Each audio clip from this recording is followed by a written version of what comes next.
Minista Muvyani wa kisomo Julius Migosi Ogamba ni waikithia kithito cha serikali kulunumilia masomo make manisio cha yulu kwa kuikithia kana vena alimu makuya na pomwe na maundu angi mavata hainene yake manisio ni cha Kenyatta University cha thini cha 5 na nyanya cha kikwangovia kwa manyiwa Ogamba ni wasekana serikali ni vite kiwango chambe cha wiwa na wao thukumika na CBA kwa alimu manisio cha yulu. Meshak David Nokwelesi.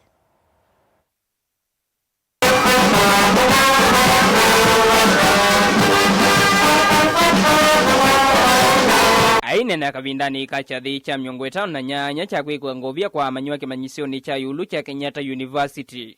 Minister wa kisomo Julius Ogamba ni waikire kana serikali vikete kilungu chambe cha wandikani na hali manyisio sia yulu kana CBA aiweta kikite the 7 kwithwa na muwa na masomo kwendea nesa na ingi serikali ni kwithwa iva kilungu kila kitiele CBA kuisila budget ya mwaka wa 2023. The government is fully committed to industrial harmony because university staff are the engine of our education and their welfare dictates the quality of education that we deliver as a country.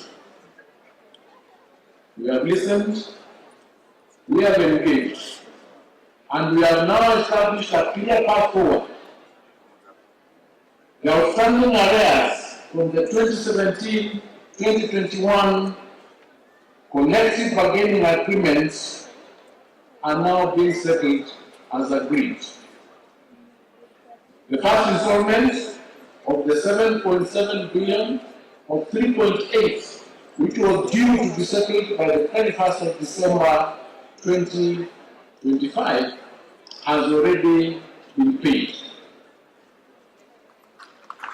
Minister Ogamba ingini watangasa kana amanyiwa alama neke mutiani wa grade 9 ni mamanya imanyiso ilama kwithwa meilika itina wa mausungio ma mutiani wa grade 9 kana kejisea kutangaswa ayike ile kana kila mumanyiwa elika skulu kuyanana na mausungio make. The sector has begun to prepare for the monumental shift that will be marked by the entry of the first cohort of CBE students into higher education in 2029.